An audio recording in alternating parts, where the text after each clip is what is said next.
if I could be half the father this man is, there's no bullshit. I've accomplished a lot.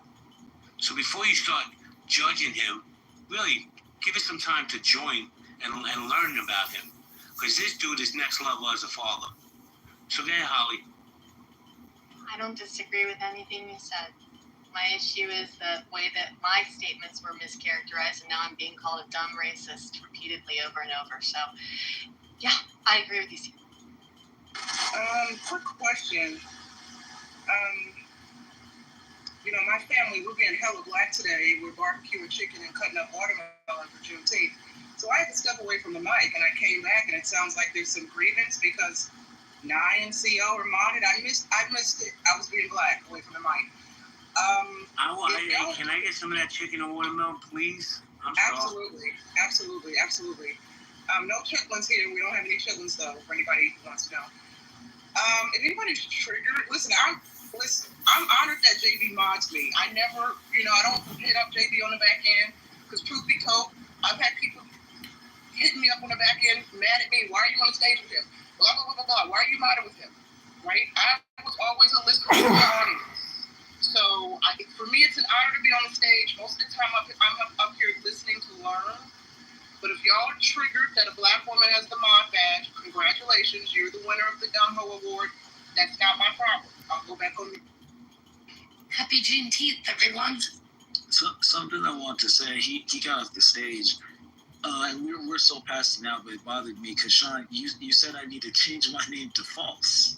And I'm like, just give me one example of a single thing I said that was wrong. And it's especially relevant because the things that I said, if you found contempt in anything that I said, that's highly suspect of your character. Because literally all I did was talk about the history of the Confederacy, the true objective, unbiased interpretation of that, the comparison of it to the swastika, the favorability polling of that flag in regions where black populations are the highest in concentration, and how black people view that flag. And everyone else seemed to have got it. So I'm just like, you denying that is suspect as fuck. Well, before Sean answers, because he's coming back up, Sean, give me a second. Let me just get this off my chest. It's these gaslighted assholes who continue the toxicity that derails these conversations, right? For Sarah to say, oh, Holly, you're still being attacked. I didn't hear one attack. CO came at her with respect and grace, but that's not enough for you. Get out of your ivory tower, go touch some fucking grass, and stop with the bullshit, lady. Go ahead, Sean. Yeah, I wasn't even here for most of the topic that currently is now. It was earlier on when we were talking about racism and systematic racism, right, Truth? And I get it. I'm definitely not one that would deny that whites have privilege, okay? There's definitely differences in how people are treated based on color. That still happens to this day. But the issue I have was when you were talking about it, you're basically, everything that was coming from you were just CNN key points. That's all it was. I mean, I could basically go on right now to ChatGPT and say, give me epic key points from a liberal standpoint on systematic racism, and that's what you were doing. That's cool, but you know I'm black, right? But I don't care what color you are. No, but do you think that's relevant? Do you think that if you talk to a Jewish person and he's talking about anti-Semitism, that you're going to find an overlap between his statements and ChatGPT? You think it's fucking appropriate to tell him, hey man, it sounds like you're reading ChatGPT and he's fucking Jewish and you're talking about anti-Semitism? To be quite honest, you sound like one of those BLMers that marches down the street screaming, fuck Joe Biden, whatever, not fuck Joe Biden, but whatever, fuck Trump, like,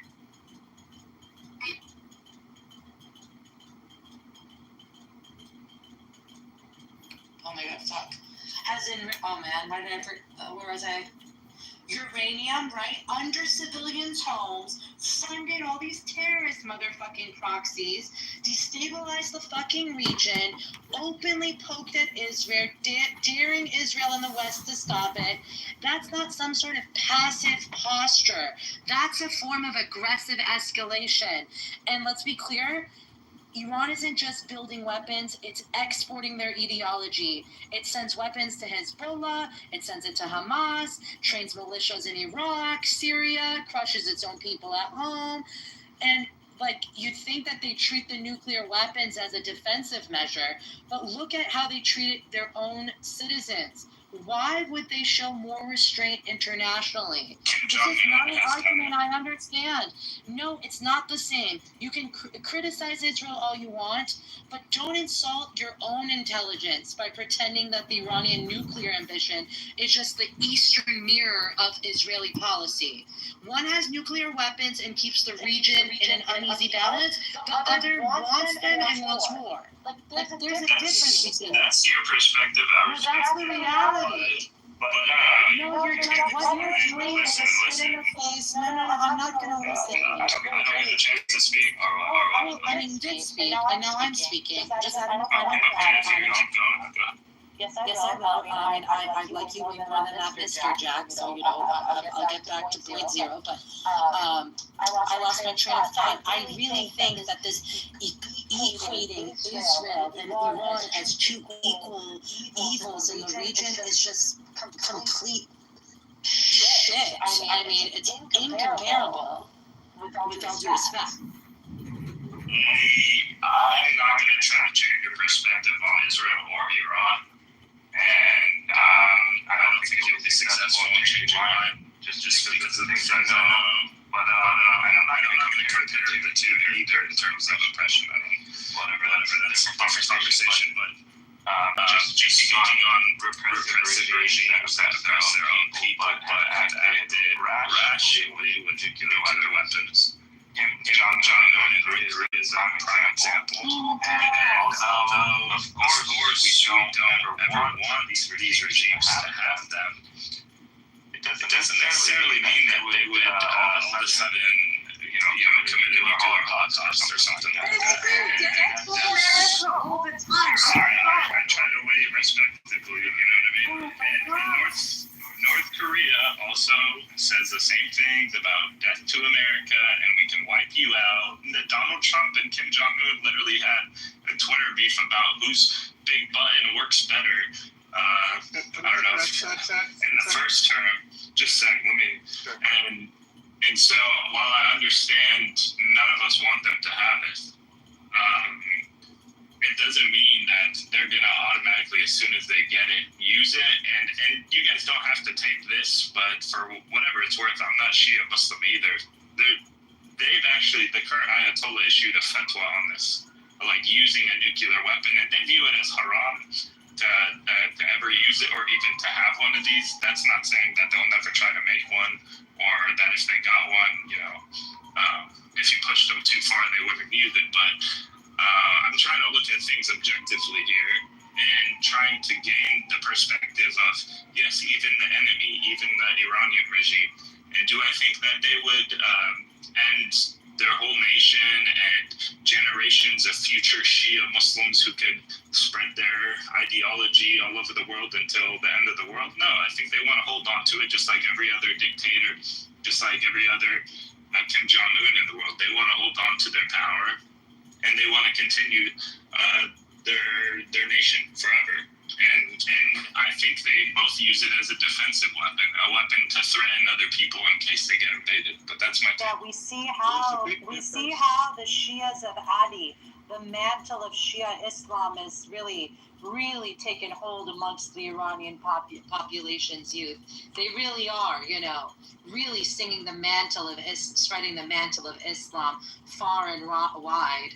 I mean, again, I wanted to say this: the idea that Iran's nuclear ambitions are somehow not North Korea is comparable. North Korea uses their weapons to, like, as a defense deterrent to protect the regime from collapse. Iran uses their nuclear weapons not just for protection, but to actually embolden its regional aggression. They don't use it in the same way. A nuclear armed Iran wouldn't just stand still. It would act with impunity.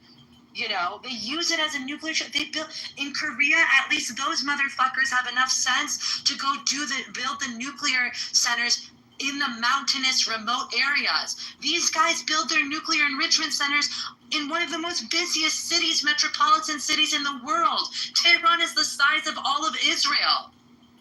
I mean, what the fuck are we talking about Which here? nuclear facilities in Tehran? On the other side of the ski mountain is Is that Fardo or? no, Fargo is in the center of the country. There's a plant that builds the TNT that compresses the components together for to set off the chain reaction. That would, if you look at that huge fireball that was set off, it was that plant that was taken out. And they strategically put it on the other side of the mountain range because of that explosion that just occurred. But the analysis of North Korea is, I think, a bit off. In order for North Korea to, and they're yelling, "Oh, the big bad Satan," the United States. In order for them to threaten us, they would have to develop ICBMs, intercontinental ballistic missiles.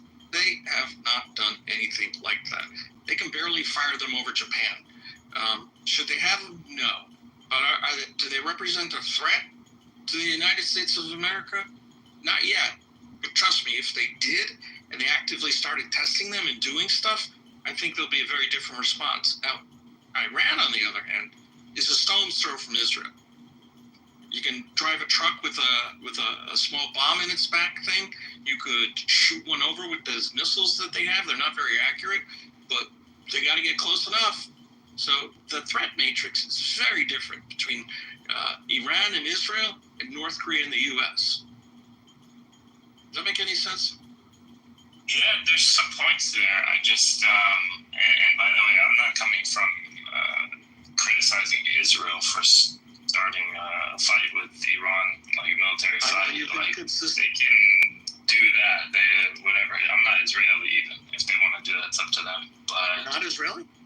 yeah, I know, right? But the American aspect to me is what kind of makes me hesitate, because if we're just going to go in there and just do it, get in, get out, we'll do a couple strikes, take out some of their nuclear facilities, maybe you can sell me on that, but if you're telling me we're trying to regime change or we're going to get into a few year war or month-long war, no, I'm good. Look, my best guess is that if we got involved, like a couple of sorties of B-2 bombers with those 30,000-pound bombs that were specifically designed to take out that facility. Literally, the 15-ton bombs, so that's 30,000 pounds, can only be in the B-2. Israel doesn't have one of those. Designed for that facility to take it out.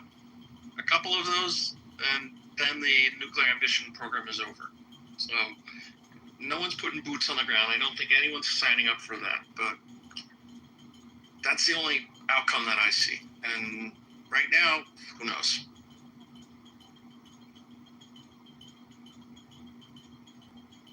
Well, And I still haven't given up the fact that I think that Israel could still pull it off internally by putting special forces in there and gaining access through the elevator shafts and everything, and just blowing the stuff up with conventional explosives.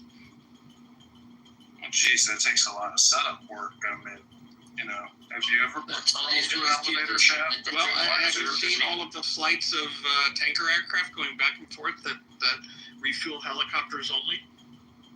That crisscrossing the skies of Syria? They're there for a reason.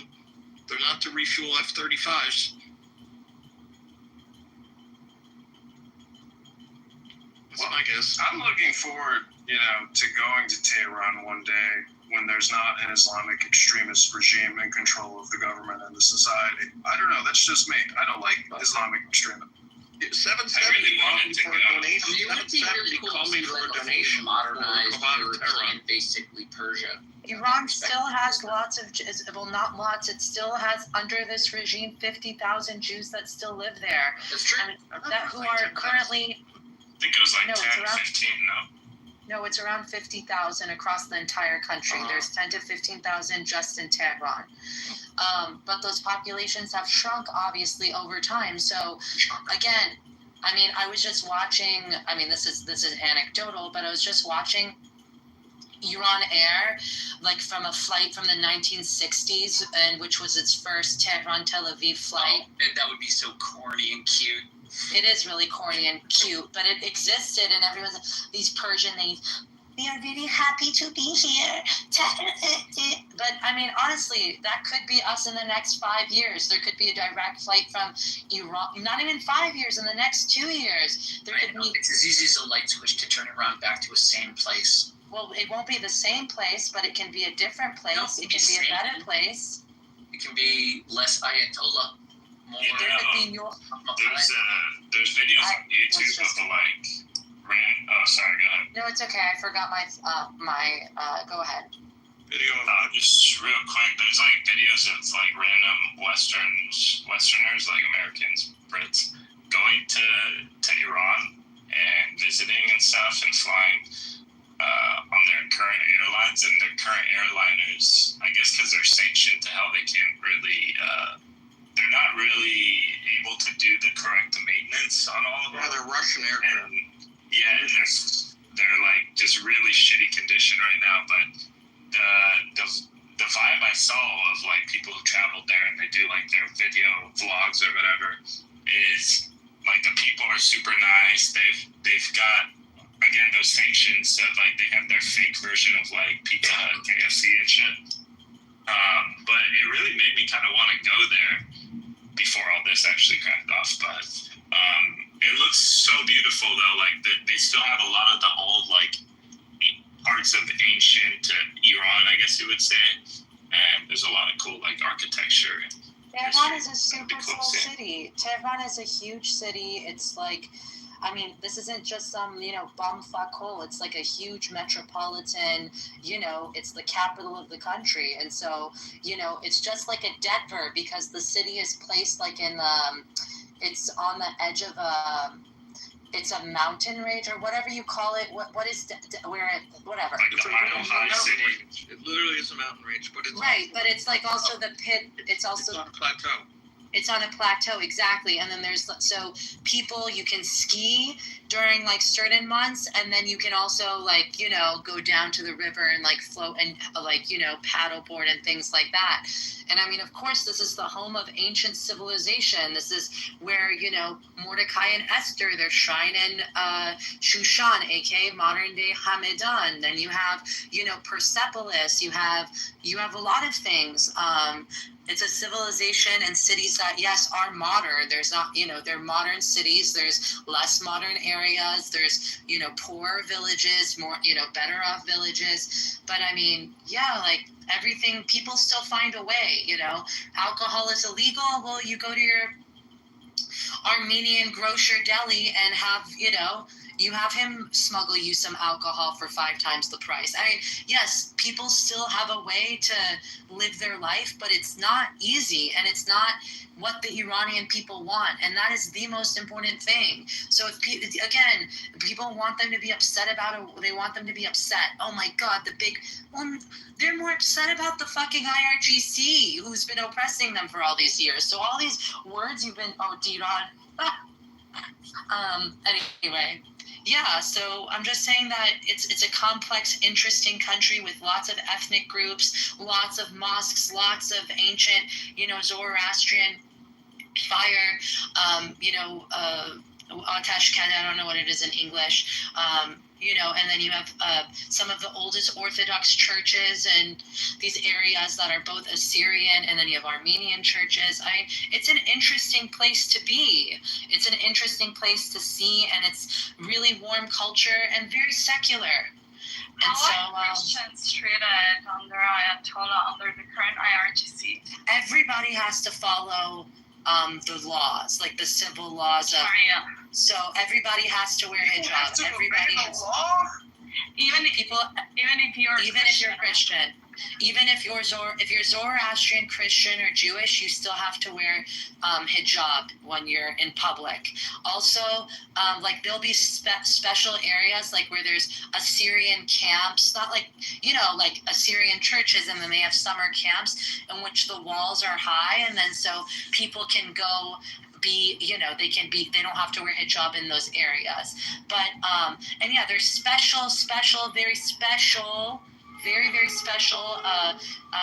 allowances of Christian populations to have alcohol, and also for the Jewish population to have alcohol for religious purposes. And so, it's all monitored. Like in Iran, for example, I don't know how to explain it to you. Yes, I don't know why people act as if living under a theocratic Islamist regime, somehow, oh my God, clap for them. They allow a Jewish representative and a Christian representative and a Zorat. Look at all of this. Oh my God, amazing. How is that amazing? They're supposed to be there as figureheads and shut the fuck up and not say anything. Every time anything happens, the head rabbi of Iran needs to, shit on everything and anything that has to do with the Jewish people or Israel. If they're going to get taken hostage. And Christians... Well, no, tensions are so high that, there's war right now. So, who's to say what's going to happen? Right now, they already killed a doctor who they thought was a conspirator, or who allegedly had fed the Mossad information. So they're already executing people. We're in the middle of a fucking war. They're still... The morality plea, Daniel, did you see that? They're still picking up people for indecent hijab. Come on, they're still trying to do that stuff. If the war stops us from imposing our religious fundamentalist Islamic laws, the Zionists win. I got a question for Roya on Tehran specifically. It's I know it's the more modern big city, has so much history, rich, everything about it. It's beautiful, and I know a lot of the people there, they have a mix, right? It's the Iranian people, and then they have the IRGC assets that are in and around Tehran as well. And with some of the statements coming from the Israeli defense minister and even Donald Trump saying the residents of Tehran will pay the price, or saying Trump said everyone should evacuate Tehran now, with what happened in Baghdad, which was also a beautiful modern city at one point, whatever, we took that all out and just carpet bombed the fuck out of it, and I don't know how many hours, but just brutal assault on that city. Carpet bomb them? Is there? No, we didn't carpet bomb them. Whatever. It completely destroyed it. And with the rhetoric that's coming out right now, it seems like they're making similar threats. That's not the way that IDF Farsi is speaking to the Iranian people. It's not the way that Iran International... One second, almost done. I just want to He's hurting my head with the bullshit, man. Who is this? I'm just asking a question. What do you... That's not a question. That's a propaganda statement. Half of the Bro. left. Go ahead, Jack. I get it. Just trying to get this question out. They're going to carpet bomb, so the people should stay scared? I'm not saying they're going to carpet bomb. I'm saying, is there, with those statements that are literally saying everyone should evacuate and the residents will pay the price, these aren't, jokes, right? These are actual statements, even for people who don't give a fuck about the regime or want the regime to change. Will these statements, or if they actually do these actions, wouldn't it give more credence to not the regime, but to kind of see the Israelis or Americans as enemies? No, because right? because the reason the Iranian people, again, I don't really know how to explain it, have been pushed to the point of actual mania, where you oppress an animal, beat it, hit it, keep it captured, break its will for freedom, break every part of a human that makes it human, and cage it.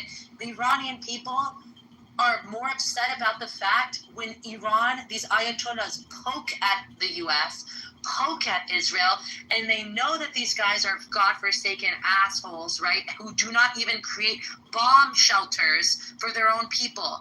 Go ahead and build their own nuclear enrichment centers near some of the most highly densely populated people.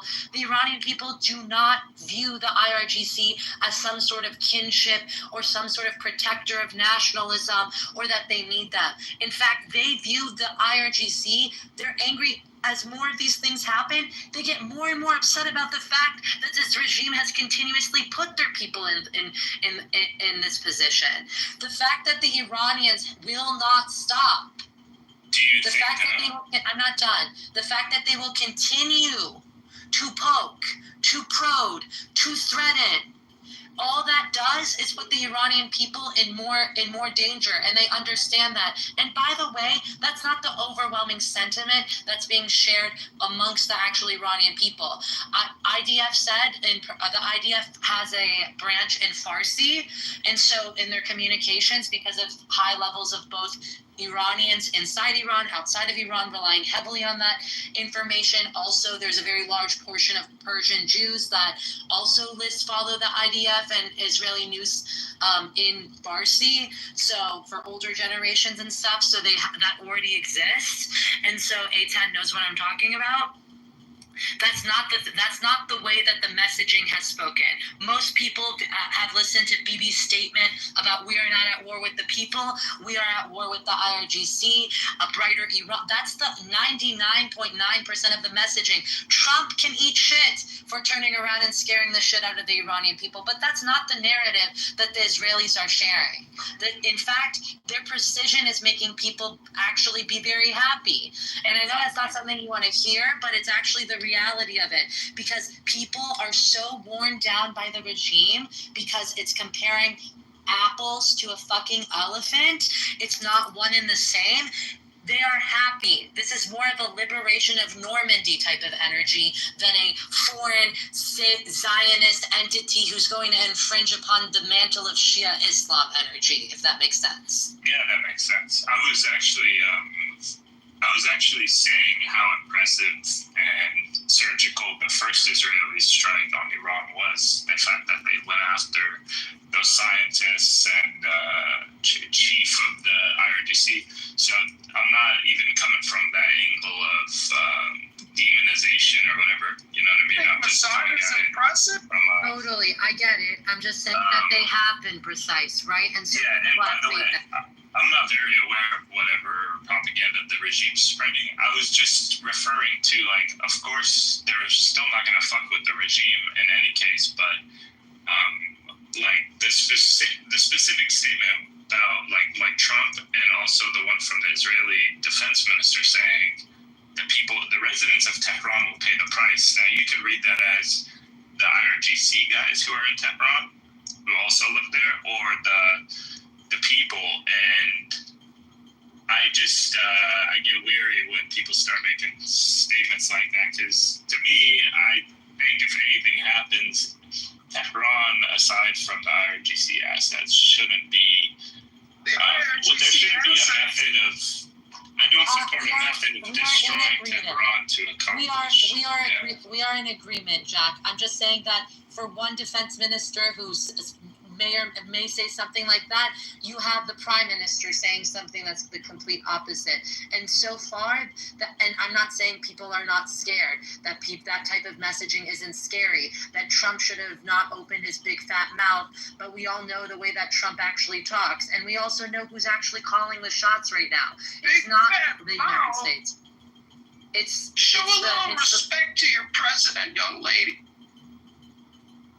We know that this is the Israelis, and again, I understand that's 1 out of 100 different messages that are coming from the Israeli side that are very clearly showing that we are trying to be precise, we are trying to protect, and that's the same news that the main news networks. You obviously can't trust the internal, news, right? Because they've been bombed, 1, and 2, they've just been infiltrated, but also the top Iranian news networks that Iranians inside of Iran watch that are outside of Iran are also, right now we have Babak Akhshaniya, who's the main correspondent between Tel Aviv, Iranian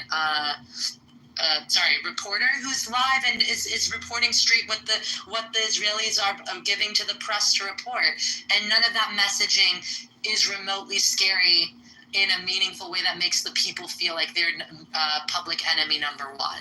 So I'm just saying, I get it. There was also something that one of the I guess parliamentarians had said that was warmongering, and then later on he came back and walked it back. Of course, people are going to say stuff in moments of war.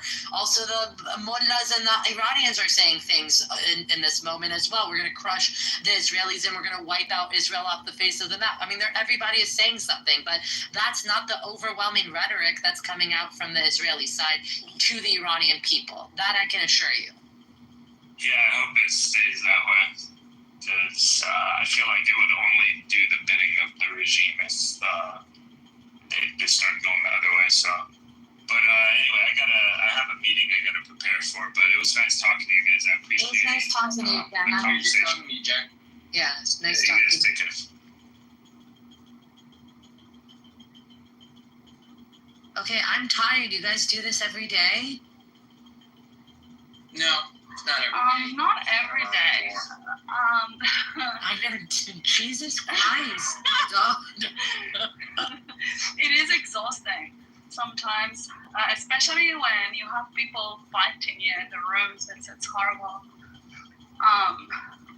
But I know, like yesterday we had more like a more philosophical type of room, but it was cool. Like we have not allowed too many retards on the stage these past couple of days, and it's been different. It's been more relaxed. I mean, I'm just saying, a lot of the people that I know are right now up in the north in their like 1960s retro villas partying right now. I know that's not everybody. I get it, but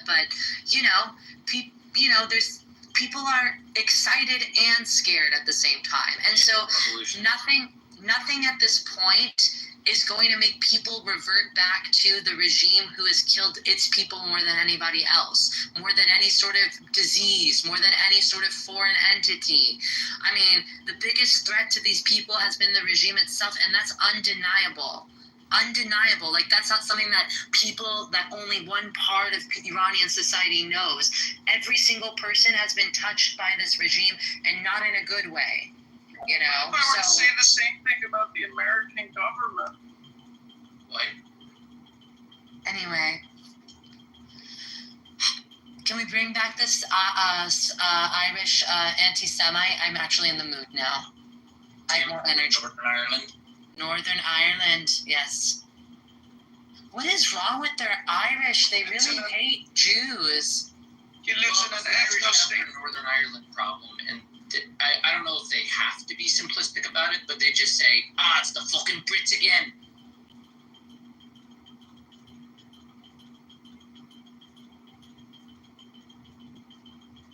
I mean, I don't understand. Like, I think you can make the argument that everything you're saying about Iran, you could say the same thing about the United States. I mean, war is a racket, but it's political. So essentially, it's all propaganda. And if I wanted to say that the American government is the biggest enemy of the American people, a lot of people agree with that statement. Same thing like you just said. You would have to provide quantitative, qualitative, and empirical evidence. And we would have to see where it weighs against human rights violations. I mean, for example, do we have gender apartheid in the United States of America by law? Do we have religious Sharia law written into our laws as like outward? Do they have So are you going to compare? Listen, America. Whether you wanna completely break down its institutions or question them, that's one thing. But to sit here and pretend that you are living in, with all of its motherfucking flaws, to compare the United States to an autocratic, theocratic dictatorship and say that your rights are equal to the ones living under the IRGC, it's 1, delusional, 2, wrong, and also 3, reductive and dismissive. It's your opinion that it's reductive. No, it's not my opinion. Maybe you should go take your medication. I don't know if it's like an elephant tranquilizer or something. I don't know. No, it's not my opinion. It's a lived Breathing reality. In air. America, shut up. You have a free market here. You have the ability to participate. You have the ability to vote to a certain extent. Right now, if you're so worried about the system, you have the Senate, you have the executive branch, and you have the motherfucking judiciary. Like, what the fuck are you talking about? I'm just saying that I could flip it and it totally Yeah, well, how about you not be a complete dickhead and play devil's you can whatever. always make that claim that governments are the enemies of the people. I mean, that can be applied to every state around the world, but there are also degrees, right? And the United States is today the last bastion of freedom that there is in the world. Like, they respect individual rights. Yeah, I think they We have to work. How about you go visit Iran right now? Problems, and I don't think that any government is perfect, obviously. Also, I mean, like, if you want to go deep into it, I mean, tax is theft, right? So that is disrespect of individual rights. But in all, I mean, like, people can express themselves. There's respect for people's beliefs. There's respect for freedom of speech. There's respect for bearing arms, etc., etc. None of these rights are being held in Iran, right? I mean, people are being completely oppressed, and they're being even killed in the streets like rats. Sometimes when they offend the government, or they break Sharia law. You don't even need to compare to extremes. You could say, go live under Maduro for a day. Go live under. I was thinking of Venezuela when you were talking. Yeah. When you were talking about the animals being broken and put in cages and whatever. I was Let me ask you a question. I wanna challenge with a question.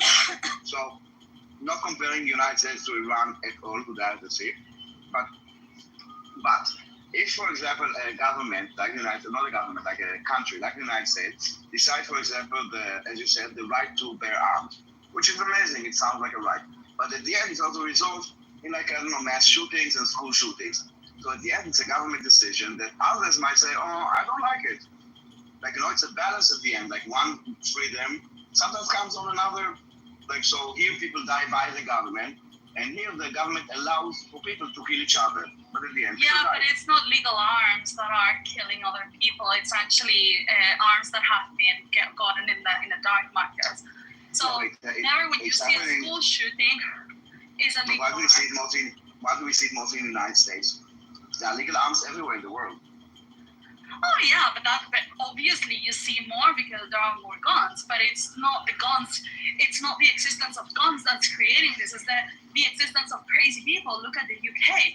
They don't have guns anymore, but they're stabbing each other. So the problem is the sick people. Is 40% of the people are always going to find a way of killing each other. Yeah, people in US thought fighting. 40% of the U.S. economy is based on Hold on. Switzerland is the third country in the world with more guns per capita, only after Yemen and the U.S. And so, do you see a lot of shootings here? No, right? Why? If we have a lot of guns per capita. It's because people are not crazy. There are rules in place, and people are educated, and people are not crazy. I think we also have a strict immigration policy. I think they're bored. That also. We're keeping the peace in Switzerland. Yeah, that's also true. Yep. What do I have to do to become a Swiss citizen? I feel like it's a long, pricey. Just climb the tallest mountain and declare yourself neutral. Can I not just go skinny dipping in Lucerne? Is that not gonna give me citizenship? I just love how their cultural identity is you can't conquer us. Nah, nah, nah, nah, nah. You can. I love how they're like, we don't have much. Here on a visa first and get a job, and then you have to live for 10 years and here, learn German or French or wherever you are, and one side you choose. And you have to. Are you on the Swiss German side, or are you in the? I'm in German side. The German side. And then you have to. You have to live in the same canton and in the same district, for those 10 years, so that you can demonstrate that you are adapting and incorporating yourself. Neutrality by not starting wars with any nearby states. Yeah. Well, they will ask all your neighbors and people that know you about you to see how well have you integrated. I don't think that I think I have a nuclear personality, just to keep it on topic. But yeah, I don't know if I will assimilate that well in Swiss culture. No, but I'm just saying it looks amazing. I've always wanted to go. So. Oh, yeah. come! You can visit me. I will come visit you. Yeah, show me around. I'll be in Italy this summer, Issa. You're always in it. Oh yeah, you said. When is it that you are coming to? Mostly months of July and the last week of July. Sorry, July 22 to August 22. Nice. With the kids? With the kids. I can't believe you're taking your entire tribe to Italy. Are you flying into Milan? We've been to Italy before, but not this part. It should be fun. Are you flying into Milan? Or where are you flying? I think we're flying into Milan, yeah. Okay. Well, let me know a little You bit. want to try and say hi before we head down to the south for the summer? That would be great. Or on your way back. Yeah, that's a good point. Because my mom is arriving in Switzerland on the 21st. Oh. And Mazel tov. Yeah, so she'll spend here a few weeks as well. That's wonderful news. Guatemala, Spain. Where's your mother from? She's from Spain, but she lives in Guatemala. Mm-hmm. Oh, so your mom is a Spaniard, and then your dad is Guatemalan. Yes. Did they meet in Spain or? In Guatemala. Oh, no, cool. In Guatemala, because my mom's family immigrated during the Depression after the Civil War. Mm. And then they went to Mexico, and then from Mexico to Guatemala. And then they grew up there and ended up marrying Guatemalans. And just my auntie, she went back to Spain when she was like 16 or 17 to study. And she stayed in Spain, and so she married in Spain. And my cousins from that auntie, they are Spanish. But all the family of my mom is in Spain. So she'll come here. Yeah. Oh, and go to Spain. She'll come here for a few weeks, and then she'll spend like 3 or 4 months in Spain with my auntie. That's so good that at least you have an aunt on the same continent, coast. Yeah. Yeah, that's a good thing. Yeah, it's just like my second mom. Perfect. So I assume that you head down to Spain every couple, whenever you can for fun or. Yeah, I haven't seen her like in 2 years, to be honest. But still, 2 years, better than 10 years, So. Yeah. Why are you breathing so heavy? The Swiss, because she's Yes, up I'm in the mountains. walking up The a Swiss hill. can't be bothered taking their mouth down to the lower people. I went out for a walk in the mountain. It's too Are you hot. working out, Issa? I told you I do. I just don't tell it in Clubhouse, funny. She works in sports. She can't be ugly and fat. She has to be hot and fit. That's No, exactly. yeah, I'm a bit fat, but. No, you're not. Shut up. What did I want to say? Oh fuck.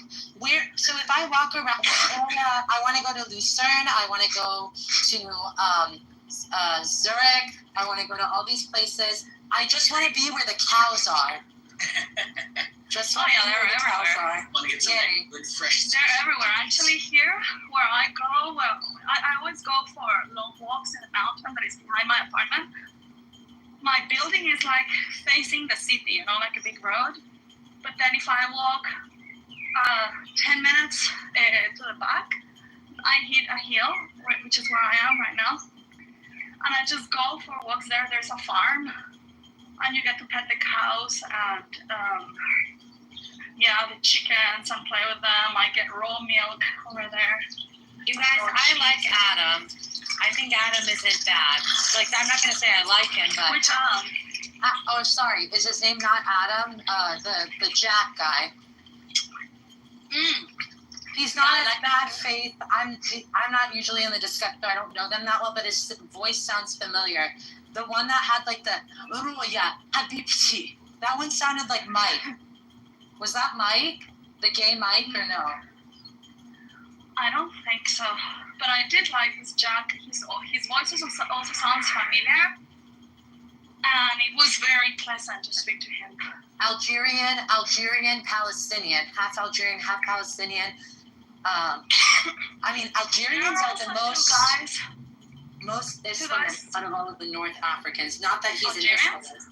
Yeah, I mean, in comparison to Moroccans and Tunisians, their population is relatively more secular, less, Islamic, in comparison. They have a lot more, they have a lot now in recent years, in the last 10 years, there's a lot more secularization and also support for indigeneity and returning back to non-Arab identity.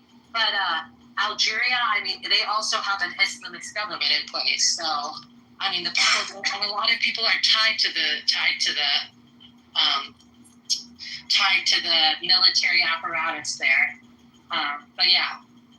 As an Iranian, are you proud of this moment? Are you feeling proud right now? I've never been proud of. Are you excited about the future of Persia?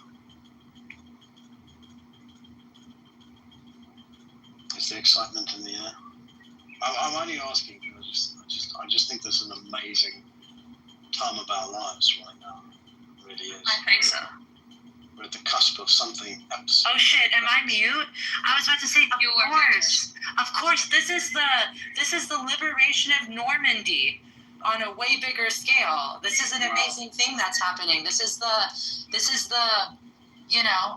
Western civilizations, the basic markers of human rights being stood up for in a meaningful way for the first time ever. Thank you, Bibi. The people that I know, all of them, they're scared, right? They don't want to die. They're scared of war. Who likes war? Point blank. It's normal, yeah. Yeah, but what Israelis like war? Do you think people like going into bomb shelters? Do you think that people like when they have to evacuate their home? I mean, do they like it when Iran threatens their life? No, but yet still the people are united together. I mean, I feel so proud of this moment. I feel so proud of this moment. It's amazing that the Israelis have put up with it for so long, but now the time has come for the world to be reshaped. Yes. It's fucking unbelievable. It's unbelievable. It is unbelievable. I'm just going to say so many Iranian Americans ended up voting for Trump this time because a lot of them, which by the way, like that's, not very usual, but after kind of it's like, dude, I mean, Biden, who was about to hand them millions of fucking dollars, okay, was just about to hand them money. Thank God it froze. Thank God they froze the transfer. As I've always said, peace be upon him, Donald Trump. I mean, I'm just saying, I don't support Donald Trump in a lot of ways, but at the same time, even a broken clock can be right twice a day, right? So, I mean, whether it was the Abraham Accords, whether it's we should, I mean, we'll do whatever America should do whatever Israel wants America to do. They're not the ones calling the shots, and unfortunately Donald Trump is not going to be the one that's going to win the Nobel Peace Prize or take the recognition. Why not? Obama won it. Well, yeah, not change, lies and fraud. Take your medication and then try to participate. Stop projecting your lack of medication on. Anyway, come on, John. You can. Come on, Josh. You're sitting there telling me to take my medication. I know, but I'm just saying. I mean, you are acting quite bad. It was a friendly reminder, John. It was just a friendly reminder. Exactly. What Daniel said. Just don't be an ass to people. Oh, it's friendly. Okay, got it. And you're a very pleasant person. First time in a few days, I hear a voice of absolute passion like I haven't heard before. Roy, thank you. You are an inspiration to our clubhouse. He is an inspiration. I love him. In such a way that I cannot wait for the day I can step foot on Isfahan soil and Tehran soil and go. I feel almost like I'm home, but I'm not home. We'll be going to Shushan together by 2027. That's the goal. We're going to do a tour, then we're going to go to the south of Tehran, and we're going to go visit the, King Daniel's shrine. We're going to do all of those things together. Is there going to be anything left? Maybe Shushan should be the new capital. Maybe it should. There's nothing in Gaza anymore, so why do you think there's going to be anything left in Iran? Do you know, when I was a young kid, my father always used to buy Persian carpets. And it wasn't until I was about 10 or 11 years old where I looked at these carpets and I thought, wow, these are just pieces of beauty. They're magnifique. I'm standing on one right now. Actually, one of the things that is crazy that probably the Iranian, whoever comes into power afterwards, one of the top priorities. Well, this is right before the revolution, the Israelis and the Iranians were working on the technology around desalination. Like, put all of the political stuff to the side. Like, the region, there's an ecological crisis happening across the Middle East, and we really need to be focusing on that. And, the Israelis were helping the Iranians with a multi-million-dollar desalination project because Iran suffers from a water crisis. So that's actually the next thing. There needs to be an exchange of science. There needs to be exchange of agri-tech and all of these things. And also there's a lot of successful Iranian Jews in America, all across the globe, tech moguls, the guy who owns eBay, the guy who, I can't think of all of them off the top of my head, but, they're wanting to invest, and I'm just saying that, who knows, maybe, I don't know what's happening with Elon Musk, but, who knows what the future could hold. I mean, we could have a brighter, more cohesive, less Islamist, more secular, more open, more modern region where people are allies and everyone makes each other richer. That would be so much better, right? If we could all just help each other make more money. An extension of the Gulf. Yes, let's make money. Let's not be poor. No, who wants that? And I want that. You want to start with the Jews? Yeah, everybody become more. Everyone can learn to be more money savvy. Honestly, there's no problem with that. Oh, I heard a joke this morning. It was something like, why the Jews make good at football? Since when? Because it says because they always get quarterback.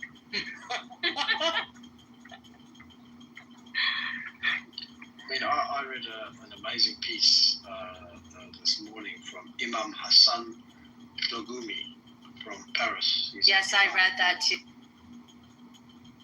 It was such a nice read. Somebody shared it the other day, or I don't know. But it was not too long, right? Isa, they made a good point though. That I keep calling him Adam, whatever, Jack. Batar also needs to kind of be, Batar is also dangerous. They're not a good faith player, but again, all of these guys, there's levels to this shit. You know what I'm saying? I just really don't like when they take away that. Everybody is bad. Everybody has corruption. No, not everybody hangs gays off the noose of, at the time of they're not equal. Yeah, they're not equal. What are these? It's and they do that to reduce it. Qatar likes money. They like business, and this is what Trump is doing. He's getting them into a business partnership. So when you have got a business partnership, that becomes stronger than just diplomatic relationships just for the sake of getting along. Then you put some interest, you put some meat on the bone, It's like, okay, yeah, let's do this. Let's make the risk worth billions or trillions, so that none of us is going to mess up with it. The funniest tweet that I saw, I'll just say this one. The funniest tweet that I saw was the Iranians said that they hit Mossad's headquarters, I don't know where. And then it's okay, we're all in Tehran. And did you guys see that? It was really funny. It was like, it's okay, we're all in Tehran right now. The other one that was really good was when Trump got a call from Putin, and Putin said, I'll be the peacemaker between Iran and Israel. And Trump turned around and said, no, you deal with Ukraine. Good. You just deal with Ukraine. Is that him saying that, figure out the Ukraine situation sooner rather than later? That would be nice. Someone saying something to this motherfucker. Absolutely. As I say, peace be upon him, Donald Trump. He will be remembered in history. He will be the next prophet in those biblical books. Guaranteed. The Iranians love Trump. They love Bibi. They've loved Bibi for a while, but especially after when he hosted the Crown Prince in April of 2023, and then he did all of this cultural stuff, Persian Jewish unity kind of stuff. Like, people have been kind of like obsessed, and now people are just like, Dast Bibi dard nakone, meaning may Bibi's hand not hurt from the slap he just slapped across the face of these guys. And he's right. Fuck them. I hope they choke on some donkey dick and die, honestly. But you know that these Iranians now want to go to the White House because they're so shit scared at the moment. They don't know what the fuck's going to go on. They want to do a deal now. They want to come to the White House. A little too late. Fuck you guys and fuck your deals. You're about to die. Get ready. And I just want to clarify, I'm talking about the Iranian IRGC for anyone in the audience. But too bad. No more deals. No deals. Where deals? What deals? No more deal.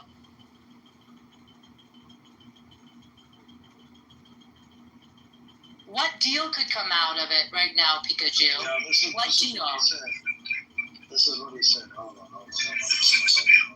Yeah.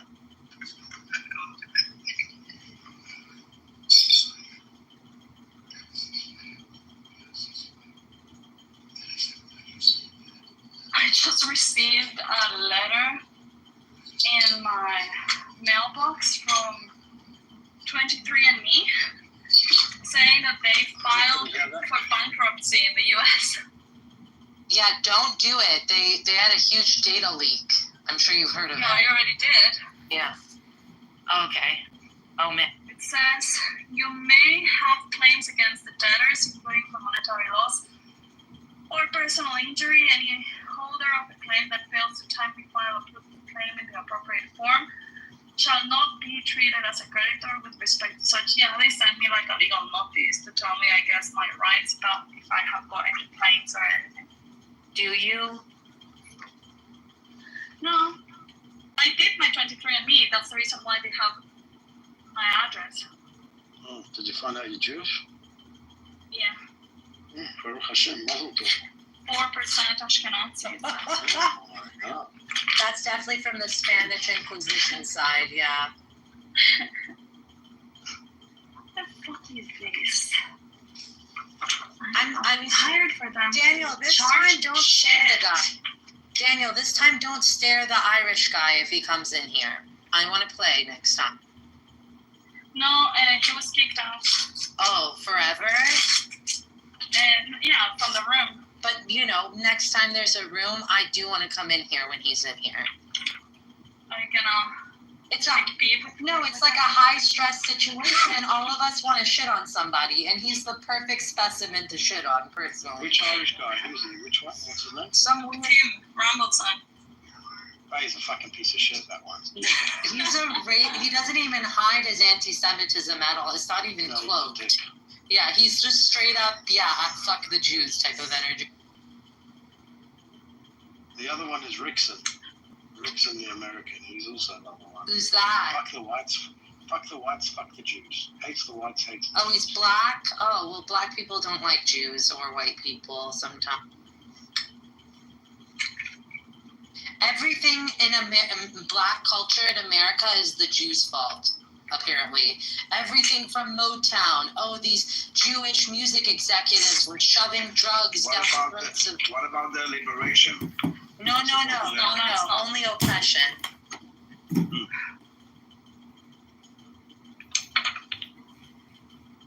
Yeah, so the Jews are at fault for communism, they're at fault for feminism, they're at fault for... they control the media, they control the banks, they control... the gays, yeah. Yes. France. And they are the ones pushing immigration.